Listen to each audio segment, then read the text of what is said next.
Alright, I'm back with dissecting Jonas Faering's Drepurs decks in part 2. So if you haven't watched part 1, go ahead and watch that one first, where I break down his third placing at the Las Vegas Open deck with Drepurs paired with Fearsome Fortress. I still had the audacity to tweak some things, although Jonas is just a way better competition player than I am. There's no doubt about that. But hey, he put me up to it, and I think there's also something to be said for the skill of theory crafting and the skill of competing being two very different beasts. And I am sure you appreciate that as well. I know for a fact, being the absent-minded person that I am, that a lot of my reasoning dissipates at the gaming table, and that skill can only really be honed by hours and hours of competing, and that is obviously something Jonas has mastered, and I am yet to do. At least. But alas, Jonas wanted me to dissect not only one deck, but two. So here is part 2 with Drepurs paired with Breakneck Slaughter that came 5th at Warhammer Worlds, and at the end of this one, I'll compare the two and I'll crown my favorite. If I even have one. So in part 1 I talked about the warband strengths and the weaknesses, erratas and so on and so forth. So I'm not going to do that here, so simply go back to the previous one and watch that one if you need the context. There are timestamps there to help you out.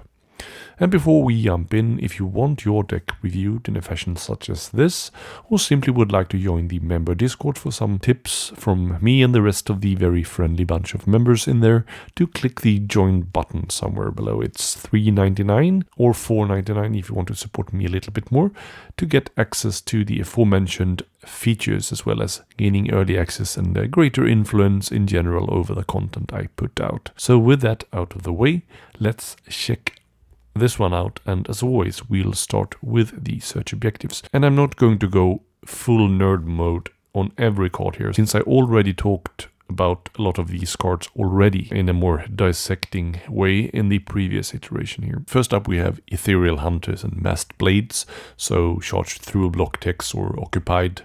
And then for Masked Blades we make an attack with assist, no objection here, and these will always be staple cards when playing Drepurs. Unstoppable Death is the kill search for a charge, and it's even more of an obvious inclusion here in this more aggressive deck pairing. Gale Force is your third attack in the round, no successes needed. Probably the strongest search of them all in Breakneck Slaughter, at least for a team that wants to attack a lot. Not fast enough is kill someone that has a move or charge token, a very small caveat, and it's probably even easier than the charge kill search, given that the ghosts can oftentimes just push themselves into position without needing the charge. Out of Control is the one where you resolve the impetus for an enemy fighter, or the impetus staggers a friendly one. It's basically always scored as well. So on the whole, searches are looking really solid, and I'm not inclined to really change anything here. Of the ones not included, I guess Beat to the Punch is probably the one closest to seeing an inclusion, and it wouldn't be a terrible option to take in favor for, say, the charge kill search. Let's move into the end phases though. Deathly Blooms and Inevitable Advance are still here from the previous deck, with holding an objective on enemy turf and all of the fighters having a move and charge tokens for the latter. Solid 1 glory end phases. Scythed Down is a new inclusion with 2 glory for 3 dead enemy fighters. My only caveat here is that this reads like a third end phase versus really strong elite warbands, and could even be troublesome versus some warbands with race mechanics. I would still probably include it, but unless the rest of your starting hand is amazing, it's going to be mulliganed at the start of the game. Eager for the Fight and Rapid Strike I talked about in the member deck review I did for Grisel's Arena from Who Am I Again, and they are both absolutely amazing, and I honestly was a bit surprised not to see Eager for the Fight nerfed to, say, 1 glory, or at least been made into slightly a harder dual condition where you need to both be within 2 and have move and no charge or something like that, because it's just basically a 2 glory auto score. Rapid Strike is also very solid for any aggressive build. Kill 1 enemy for round 1, 2 for round 2, etc. It's very doable, especially with the accuracy and lethality we possess with Drepurs. Fastest round is obviously quite a lot loftier, with needing both all of our fighters to be in enemy territory. It's not a big deal. We are ethereal, and with momentum counters and such, we can move pretty fast here. The second part is very hard to control, however, and in the best of two, unless the opponent really needs to be in your territory, they'll likely want to deny you this one. But if you are indeed meeting go forward aggro that also needs to go into your territory, this is a given 3 glory. But you might end up in a situation where both of you guys score 3 glory from the same card. But versus Turtly Hold or Control builds, this is going to basically read as a 3 glory annihilation, so it's obviously a wildly swingy card. So of these, Scythed Down and Fastest Round are probably my 2 cards I am a bit on the fence about, but we of course have to be somewhat brave in our objectives as well. Let's consider our options though. From the Breakneck Slaughter, Need for Speed is super duper easy, but just 1 glory. Running Rings isn't hopeless, but it doesn't really play ball with Rapid Strike and Scythed Down, as the enemy we need to be adjacent to might well be the one that we potentially need to kill to score set cards, and I don't want a deck that tries to flop around and do everything at once, which I talked about in my Underworlds basics video. Too slow is also a bit much to hope for in a fairly small team with having more move and charge than the enemy. From the faction lot, I don't like Death's Bounty, as it's just generally very lofty and actually impossible to score versus a 3-man warband, and kind of weird really that it has not been errataed into 4 or more enemy fighters out of action or all enemy fights out of action instead, as I think wiping a 3-man elite warband could be well worthy of 3 glory. Death's Triumph is hold 2 on the enemy board. This can be quite hard and pretty much denied during the token placement if you are unlucky, so I don't fancy it that much. Dread Harvest is 1 glory for 2 dead enemy fighters, which is not a terrible option, but we also don't want to have too many 1 glory cards. And the Hunt Pursues is 1 glory from all friendlies being over yonder, same issue as the previous one, only 1 glory. Swapping in one of these instead of Scythed Down might though leave you with a less bricked hand up front, so it's certainly an option, and I'm undecided. Going back to Jonas' end phase deck here, I would probably keep it as is, with the caveat that if he or anyone using this deck finds the end phases to be a bit too bricked, then maybe consider the option of sacking, say, Scythed Down for one of the slightly easier 1 glory end phases. As for Fastest Round, I think it's probably scored enough to render that 3 glory UC end phase enough, and even without scoring it, we still have 14 glory left, plus a ton of kills, which should be fine. And in the Nemesis format, you'll be hard pressed to love every objective. You'll always have 1 or 2 that are going to be lofty or far-fetched. That's simply the nature of the format. But hey, it's the same for your opponents. Cloister. There are a couple of strong pushes here from the faction deck, with Unending Pursuit, Drifting Death, and also Enervating Shriek that pushes an enemy fighter, that are simply too good to really ever leave out. He's also taking Methodical Attacks to remake an attack, which is even more of an obvious inclusion in this more aggressive deck build. Deadly Vengeance is also here to make an attack when you are in fact killed, which is a strong card for such an accurate and deadly warband with access to range 2 as well. Not really a super card in a warband full of chaff units, but a staple here for sure. Innovating Beat for telegraphed damage reduction I am on the fence about, and with the drummer boy needing to move and go forward, he's less protected, so let's get back to that one. Reckless Charge and Devastating Charge are 2 of the most obvious inclusions from the Breakneck Slaughter deck, with +1 dice and +1 damage respectively, plus momentum counters for side order. A Breakneck Pace for +2 move and a momentum counter, probably mostly here to make sure everyone makes it into enemy territory and increase the threat range. Is it super necessary though, with mostly range 2 and flying? Not entirely certain it is, but let's move on for now. Roll with the Punches is the last card here for another telegraphed -1 damage. I think with returning to Innovating Beat, while I dished that card from the previous deck with Fearsome Fortress, I think it's quite a nice thing to have the possible synergy here with being able to potentially reduce damage by 2, while reducing damage by 1 might well be countered by the opponent choosing another target or playing a +1 damage card on their own or an upgrade or something like that. -2 might actually be a more decisive combo. Obviously it requires you to have both of these cards on your hand at the same time, which is a niche case. But anyway, having access to 2 such cards with already a decent survivability is pretty sweet. Obviously, I think we should focus on aggression though with this deck. So I'm not entirely convinced. Let's consider our options. So even though I just talked in length on the potential synergy between these 2 cards, they are still the ones together with the Breakneck pace I am on the fence about. And I'm not convinced we need more speed either, with upgrades already buffing that for us, plus access to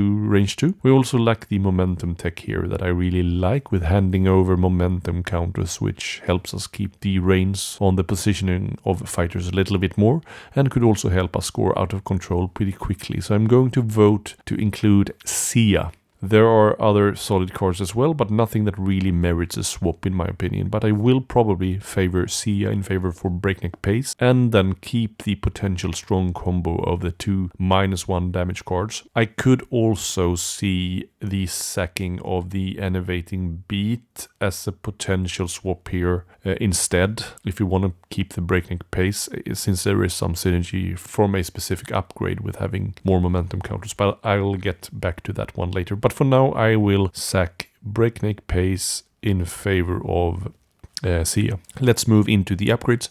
Bitter Strength, Deathly Vigor, Pall of Fear, and the Point of Death are just amazing staples with +1 wound, +1 strength, -1 dice from enemy fighters, rerolls for charges and stuff like that. Murder Pact is another amazing staple for +1 strength or +1 dice, depending on what's what. New inclusions here are Memories of the Hunt and Carrion Companion. Memories of the Hunt is just a generic +1 move card, which is basically a type of card I never really take, so I'll have to return to that one. Carrion Companion is a restricted card for Sir Hackfell for +1 glory from an adjacent kill. I think this one is pretty fine, given salvage is a thing, and with both this one and Enervating Beat in the mix, you could even make a case to go 11-11 with your upgrades and ploys. From the Breakneck Slaughter, Jonas includes Headlong Sprinter for +2 move and 2 momentum counters after the move, and Hurricane Dart for a range option that is very solid once you have a couple of momentum counters, with the accuracy being 1 plus the number of momentum counters you have. So that's quite scary for a 4 range 2 damage attack. Moving Mark for a slightly defensive boost while move or charged, with changing your defensive to shields instead of dodges,